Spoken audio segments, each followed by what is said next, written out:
I understand why I avoid, but I'm still doing it. Now what? One of the mistakes we make is that we talk about change like it's a decision.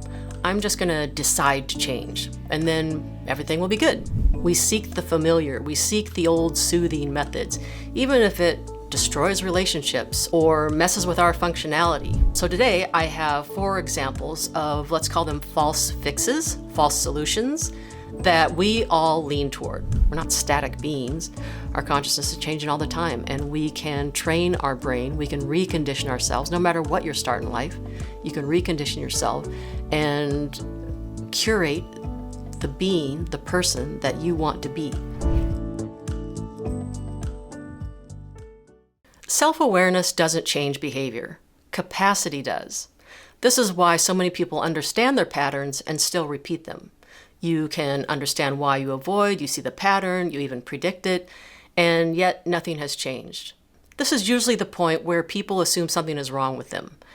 They tell themselves they must be resistant or lazy or just not serious enough or not disciplined enough about change. And I really want to slow this down. Last week, we answered the question, why do I avoid? This week, I want to talk about the conundrum of I understand why I avoid, but I'm still doing it. Now what? One of the mistakes we make is that we talk about change like it's a decision. I'm just going to decide to change, and then everything will be good.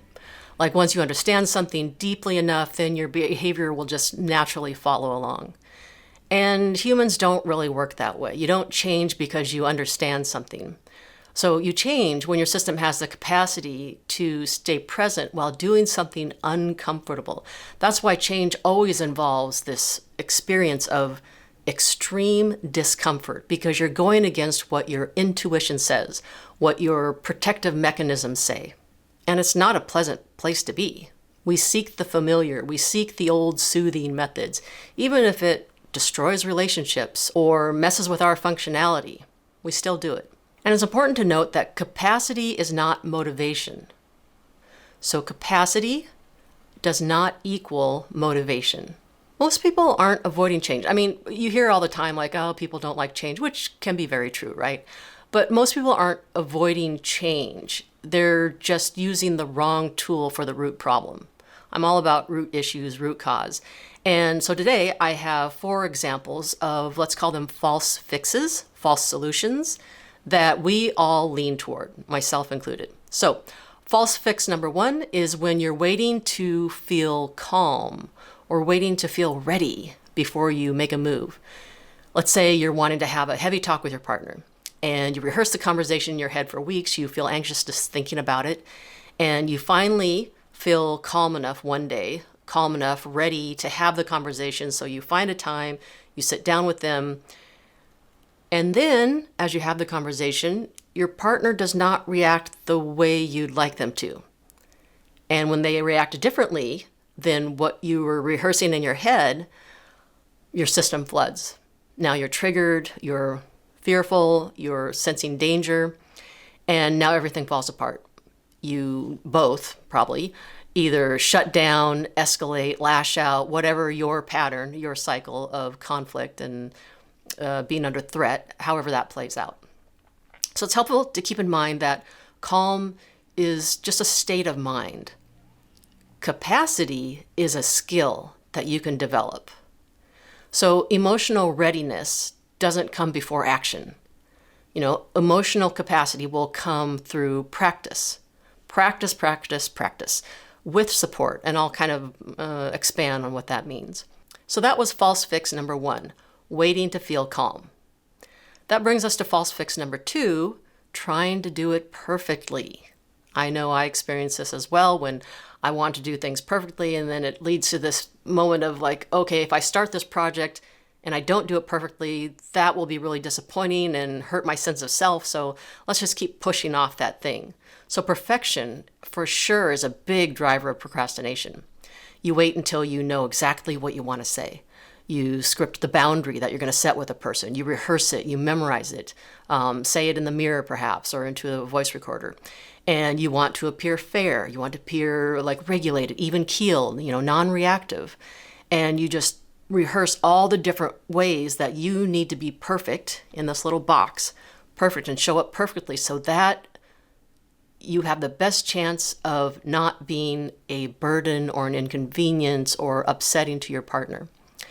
And maybe also you make sure that your partner is having a good enough day to where that also will contribute to it being a perfect moment or a perfect conversation.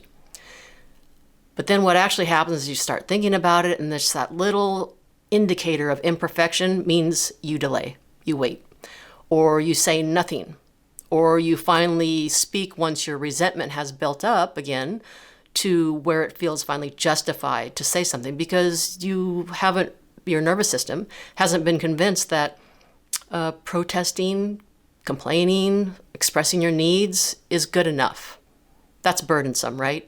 So you wait until you feel really angry and justified and repeated offenses, and then you are justified in saying something versus just giving yourself the permission in the first place to be able to say something.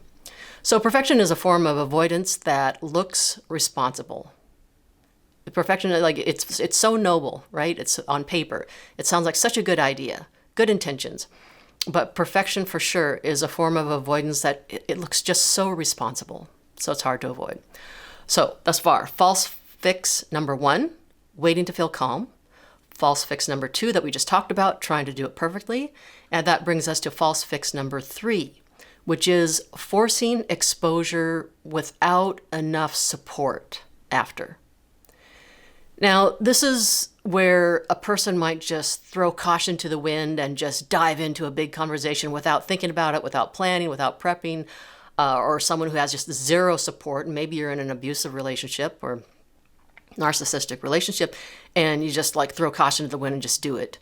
You just have the talk, you just confront your parent or your partner, or you just push through the anxiety, just kind of white knuckle it. And it's important to note that if you do this, you will survive, and accepting situations where your physical safety is at risk. And this can be the case in many abusive relationships where speaking up is not going to be safe. So safety is your number one concern. But in general, we're talking about this aspect of having a big conversation and it being really scary, really anxiety-ridden. And it's important to note that most likely you will survive it, but you don't integrate it. And what that means is the only takeaway that your nervous system has is, whoa, that conversation was brutal. I am never going to do this again. Next time, I'm just going to avoid that altogether because that was horrible. It was horrible. So surviving something doesn't mean your nervous system learned safety from that experience or that your nervous system practiced good advocacy, good agency. Oh, you spoke up for yourself. The nervous system can for sure clock that as, yep, see, I told you. That's proof that we never should have said something in the first place. So now some of you might be thinking, okay, you're saying in this false fix number 3, like, don't force exposure without support.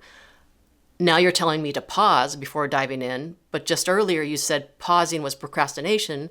So what's the balance here, right?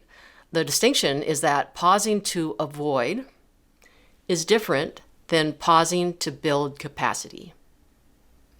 So what we're wanting is pausing to build capacity, not just pausing to avoid the situation. So pausing for avoidance looks like, I'll do it when I'm calmer. I'll do it when everything is laid out perfectly. I need more time to think. Where the pause is kind of indefinite, it's kind of like, oh, when it's a good time, I'll do it. And, in this process, your nervous system is not being trained. Nothing is being trained. Your nervous system is instead learning that avoidance brings relief. So now you have this training that, when we pause, oh, okay, I don't have to have that big conversation. I don't have to start that big, scary project. Now avoidance brings relief. This is what you're training your nervous system with. So every time something uncomfortable comes up, you learn to step back, delay, and just, escape altogether. So pausing for capacity, in contrast, pausing for capacity looks like, I'm not doing this alone. Now, you may have to have that heavy conversation alone. You may have to get up and do that big speech in front of your entire department alone. So that part you're arguably doing alone. But what I mean by not doing this alone is that afterwards, the debriefing, like, okay, I survived it. Man, that was scary, anxiety ridden. I need to talk to someone. This can be a best friend. It can be a grandparent that you're close to. It can be a therapist. It can be a mentor. Just someone that you can process it with after, so that you're not so alone and you don't feel so broken. They can give you perspectives of, wow, you did the thing. Like, you made it through. Good job. Of course you felt nervous, validating your emotions. Of course you felt nervous. Of course you felt anxious. Yeah, I would feel that way too. These are just normal human experiences. You're having normal reactions and emotions, and it's important that we have experiences of normalcy, that people normalize life with us so that we don't feel so weird and that we feel like we actually belong and don't feel so broken. Pausing for capacity looks like I'm not doing this alone. I have a support system after.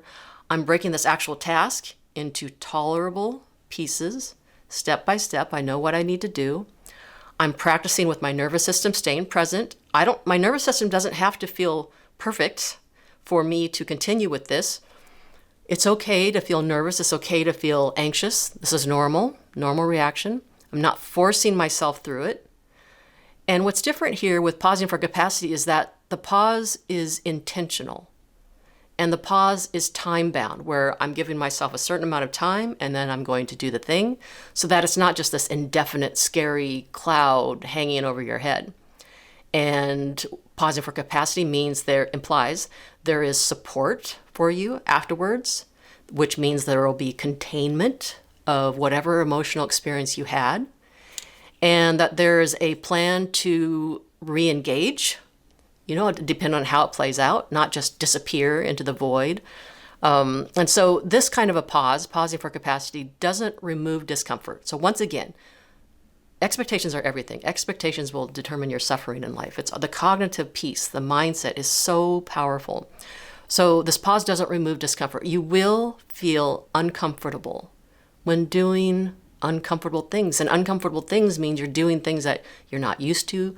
You're doing things where you haven't had a lot of data that it's going to turn out well. You're doing things that your nervous system is convinced or is going to just ruin that relationship. These are all very legitimately scary, real scary things to your nervous system.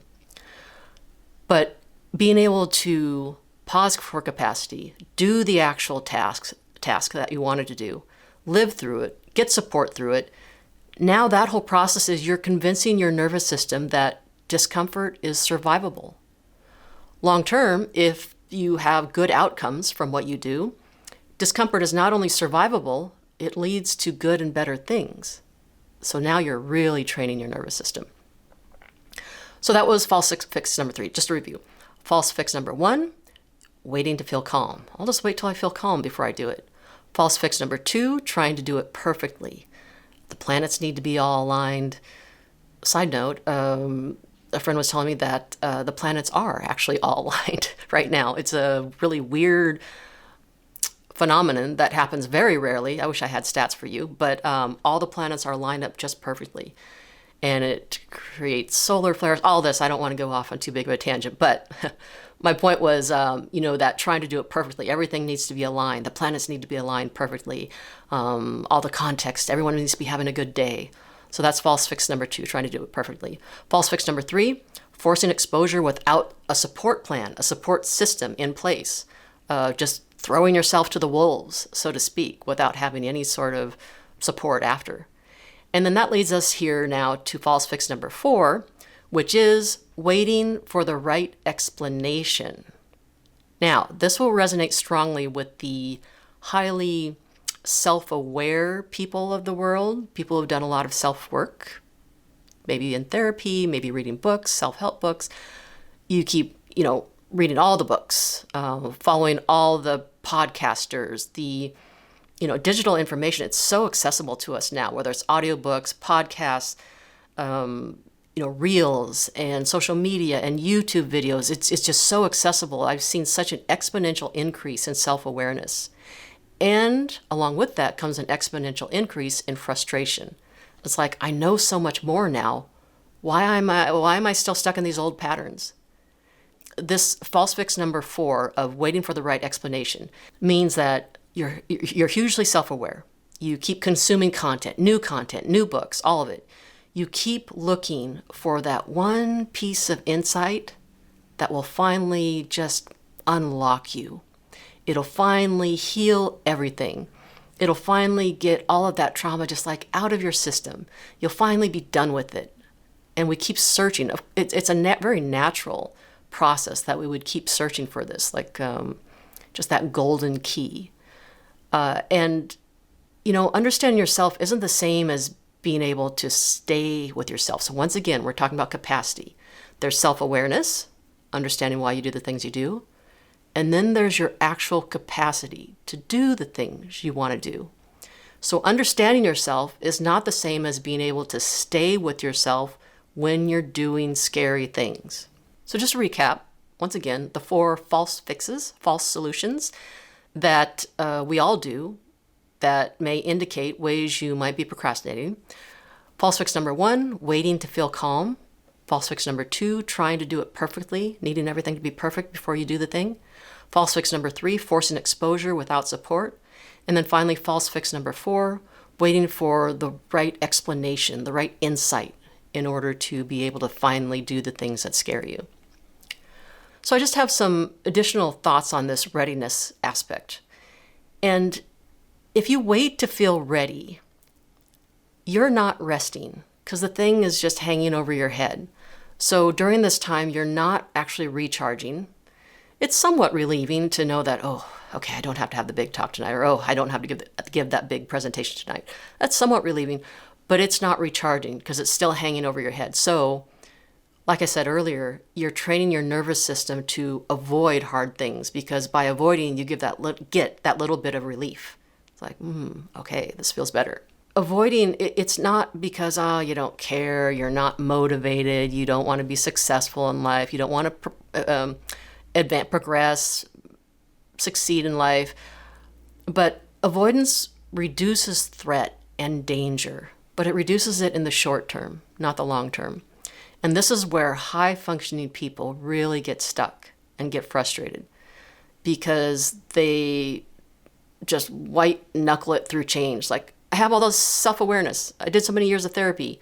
Why can't I just do this? And then they finally just say the thing, have the conversation, do the presentation, set the boundary with that parent or whatnot. They finally push themselves to act differently. And then for a moment, it might work. They might have a successful outcome, like a beneficial experience from what they took on. But also, it's possible that something in that new behavior, that new thing that you tried, went wrong. Something might have gone wrong. Something goes wrong. Maybe you feel misunderstood in that big talk. Maybe your partner blows up at you in that big talk. Maybe the other person reacts badly. Maybe you get a bad review from that big presentation that you did. And then this can kick off feelings of guilt, shame, regret, everything that's lingering from our family of origin, our early years. And this can result in collapse. And collapse can be inward or outward. You can implode, where you just turn in on yourself, isolate, shut down. Or you can explode, where you lash out, blame other people, plea for others to understand you, beg for others to understand you. And so collapsing, it can go inward or outward, both ways. And the tendency for us is to think that, okay, I finally did this thing, and see, I knew I couldn't handle it. Or see, I knew they couldn't handle it. I never should have said anything at all. I never should have done it.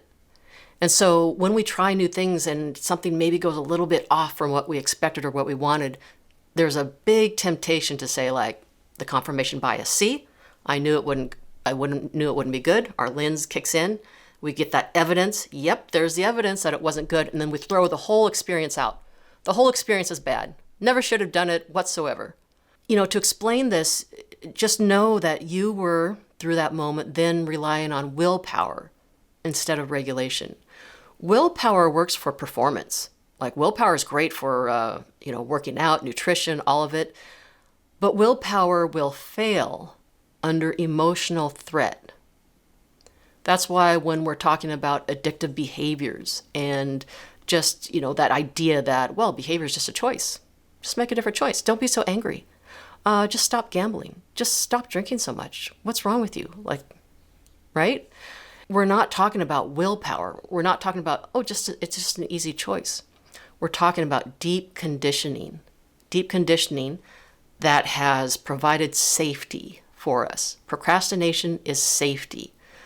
Lashing out, anger is safety. Pushing people away, isolating is safe. This is why so many people say, I know what I need to do, I just can't do it. It's very understandable why you can't do it. And how to get through it is practice. Practice doing the uncomfortable thing, expecting to be uncomfortable while you do it, and just keep convincing that nervous system through support afterwards, it's okay. Yes, that was pretty scary. It's okay. We survived. When we talk about a capacity problem, emotional capacity is really your ability to stay with yourself when discomfort shows up. It's not so much about others' ability to stay with you, because if we break down and we cry, or if we break down and we get angry and lash out, and then the other person's like, I'm out of here. And now it's okay, all is lost. That doesn't feel good. But ultimately, emotional capacity is your ability to also stay with yourself. To be able to say that, you know what, I really needed support from this person in my moment of need, and they weren't there for me. Instead of that being a reflection on me of my needs are too much. I hear this all the time from clients. My needs are too much. I just can't do it. I'm not good enough. I'm a bad person. I'm really not that great of a person, to be honest. And this is where we start to turn on ourselves, where we don't have the capacity to stay with ourselves and be understanding, have that compassionate curiosity, as Gabor Mate says. Compassionate curiosity. It's what I promote with all of my clients and try to in my personal life as well, is just when we have that self-awareness, now you are equipped to treat yourself with curiosity and compassion instead of judgmental conclusiveness, such as, why are you such an angry person? Why are you such an angry person? Versus, why are you such an angry person? There's a reason. It's protective. It got conditioned early in life. It got modeled early in life. All of it. Try to not immediately attack yourself or abandon yourself. I know it's hard. And once again, we're just incremental steps over time, small steps, training yourself and your nervous system to not turn one moment of arguing or one moment of uncomfortable discomfort, one moment of pain into just a verdict on who you are across the board. I'm not good enough. A verdict on the whole relationship. This relationship is just pointless. A verdict on the other people. Oh, that person, they need therapy. They're just hopeless. It's tempting for all of us, and everybody on the planet does it, is we take one moment and we want to make a blanket statement. Everybody does this. We want to have a verdict. We want that conclusiveness. The brain craves conclusiveness. The brain does not so much like staying in the space of unknowing.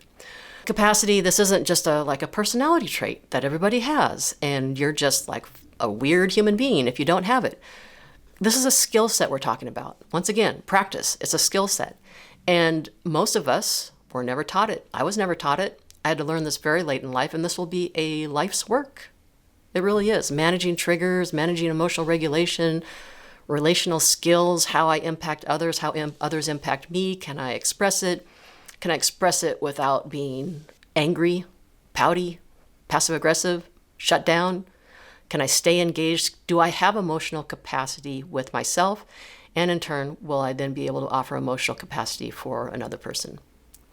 So most of us were never taught it. We need to be taught everything that we know. Relationships are where this whole process breaks down the fastest, as you all know, if you're in a relationship or have ever been in a relationship, because relationships don't just activate that present moment. When you're triggered, your entire history is activated. This is decades of similar emotional experiences that you've had. So that's why you can sound very clear and grounded when you're thinking about something and when your nervous system is calm and have access to that prefrontal cortex where you have executive function and you can rationalize and you can listen to the other person and you can empathize. But the minute your brain goes into survival mode, it purposely shuts down access to the prefrontal cortex because we don't need that if we're in danger and we're looking to survive and just live past this moment. We're interested in fight, flight, freeze, or fawn. You have the skills for relationships. Most of you, if you've learned them, you have the skills for relationships. You don't just lose those skills when you're triggered. You lose access to those skills. The portal in your brain, the prefrontal cortex, that portal gets shut down when you're triggered. You literally lose access to the part of your brain that will give you the tools that you need for high conflict situations. So without practicing living through discomfort, and without practicing trying to stay connected to that executive function, the tools don't just automatically return. The body needs to come back into homeostasis, into a safe state, in order for you to start to think about, okay, what did just happen? How do I feel about what just happened? And this is the part that people generally don't like to hear. Insight is necessary. Self-awareness is necessary. It's useful, but it's not sufficient. It's just not enough when we're talking about the body and the way the body keeps the score. So knowing why you react the way you do doesn't just automatically give your body a new response. Your nervous system learns through repetition. It learns through practice. It learns through support from other people because we are communal beings. Support from other people and thus containment in the situation where it stays in the present moment. This specific present conversation or argument was really hard, versus it becoming a blanket statement about the whole relationship or your whole life or life in general. Your nervous system learns through apologies and repair, through remorse, amends. Your nervous system learns when discomfort is met with support instead of pressure. That's when your nervous system will learn repeatedly as it gets reconditioned. So support instead of anger and blame. Most people, just like I said before and have said throughout the last couple of weeks, most people don't need more information. You need a place to practice. You need a lab partner to practice with. And that can be a best friend. It can be, like I said, a grandparent. It can be whoever, mentor, colleague, friend, partner. But you need a place to practice all of this without collapsing into shame when, not if, but when you get it wrong. And that's where the nervous system can finally learn to heal, is when you get it wrong. Either there's some misunderstanding on your part, on their part, who cares? It's not important. There's some misunderstanding. There's this threat of danger. You get it wrong, and your nervous system learns that, oh, it's okay. And I actually am safe. And I am going to survive this. And I can speak my feelings. And I can hear their point of view. And I can acknowledge when I stepped wrong. And they can acknowledge when they stepped wrong. And they can apologize. And I can receive their apologies without having to throw it in their face every time when it comes up again, which is, once again, just protective. So your nervous system, you need structure. We all need guidance. We need normalization when things feel hard. And we all need to build emotional stamina the same way we build any kind of stamina, through working out and practice and discipline. It's not fun to work out. Well, I was going to say it isn't fun to work out every day, but there are some people who think it's fun to work out every day. I'm a little more of a sedentary being, but I do force myself to work out every day to some degree. Building capacity, it takes practice and discipline. And if you're listening to this and thinking, I understand this, but I still can't stay in the moment when hard things happen, that's what my next cohort is about. I do live virtual cohorts, maybe 3, 4, 5 times a year, on the average about 4 times a year. And it's live, it's virtual. My next one is January 23rd or 24th, Friday or Saturday. You can choose the time zone that works for you. It's the same content on either day. 1 3-hour workshop where we'll be working on building emotional capacity in real time. So staying present during discomfort, getting used to discomfort, repairing when you mess up, learning how not to abandon yourself when things get hard, and all the other skills that, and insights that we've been talking about the last couple weeks, last couple episodes. So you can find the details and sign up information in the show notes. I won't go into that here. But whether you join or not, I just want to add that if things feel hard to change right now, it doesn't mean that you're permanently broken. Research has shown that we're never permanently set. We're not static beings. Our consciousness is changing all the time, and we can train our brain. We can recondition ourselves. No matter what your start in life, you can recondition yourself and curate the being, the person that you want to be. And it's not going to happen overnight. These are deeply ingrained behaviors and mindsets that took decades to put in place. And it might take a minute or two to start to get new grooves, so to speak, in your mindset and your behaviors. But pay attention to how often you wait for just readiness in general, whether it's any one of those 4 false fixes. How are you waiting for readiness and putting things off because you don't feel like you're ready or good enough, or however the narrative goes. And that habit of how often you wait for readiness will tell you more than motivation ever will. So thank you very much for listening to this podcast. I'll be back next week with another episode. And if you want to contact me or the show, you can send an email to info@kimpolinder.com. It's my name, Kim, Polinder. Have a great week, and I'll talk to you again next week.